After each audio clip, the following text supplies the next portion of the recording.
Gaming Bolt presents 5 amazing facts you didn't know about Cliff Bleszinski. The gaming industry has seen its share of icons. Some have fallen from grace while others continue to prosper, hopefully for many years to come. However, no one has quite captured the appeal and sheer force of personality that is Cliff Bleszinski. You probably know him as Cliffy B. He may even be that guy touting the Lancer chainsaw in that one picture. Many know him as the creator and face of Gears of War before Epic Games sold the franchise off to Microsoft.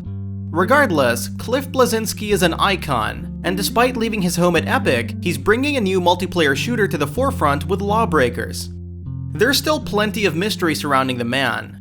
We know he was busy making Lawbreakers and ranting after his sabbatical from Epic Games, but what about his past? What about all the little facts that make up the man? What lies beneath the persona of the man who created some of the greatest shooters of our time? What don't you know about Dude Huge, including how he got the name Dude Huge? Let's take a closer look at Cliff Bleszinski himself and find out. How he became Dude Huge.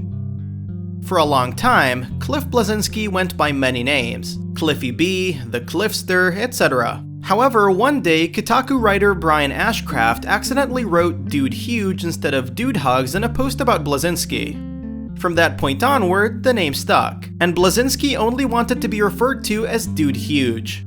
Yes, that's the entire story. Yes, that grammatical mistake was fixed, but not before Bleszinski saw it, and yes, we wish we were making all this up. Naturally, Bleszinski wanted to be known as something else, namely the Bee. He finally said people could call him whatever we want, but we're not sure how Clifford would go down with him. Father issues in Gears of War.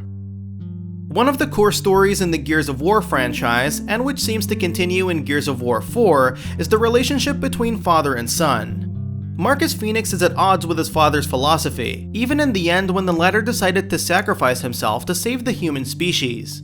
This core storyline was actually inspired by Bleszinski's own father issues, especially when the latter passed away while he was a teen.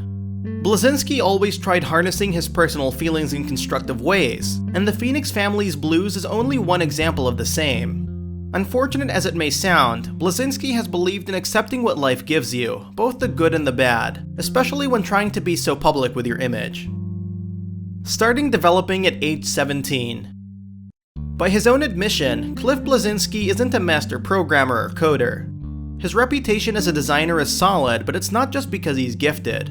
The man himself has been working on video games since the age of 17, so while most of us were still concerned with exams and part-time jobs, Bleszinski was busy creating video games. Credit is due to the people he worked with who helped with the visuals and overall programming, but there weren't many teens back then, even with the odd John Carmack and John Romero pursuing a career in the gaming industry. Jazz the Jackrabbit.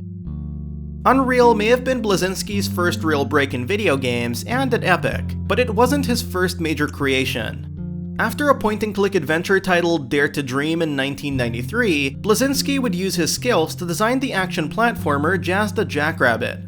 It wasn't just a commercial success. Jazz the Jackrabbit spawned a sequel and spin-offs, pushing Bleszinski's talents forward and onto bigger things like Unreal, Unreal Tournament, and eventually Gears of War. The Drama King. Did you ever find it strange that of all the designers in the industry, it would be Cliff Bleszinski constantly pushing to get his face out there and being the symbol of development for Gears of War? It turns out he learned quite a bit about being the center of attention at an early age. Bleszinski used to act in high school plays like Romeo and Juliet and 10 Little Indians. He even worked with actress Courtney Ford, who would go on to act in True Blood and Dexter.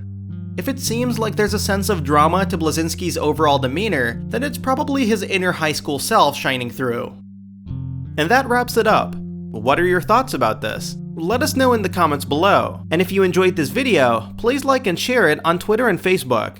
And why not consider subscribing? We upload some really cool videos almost every day. Thank you for watching this video, and happy gaming!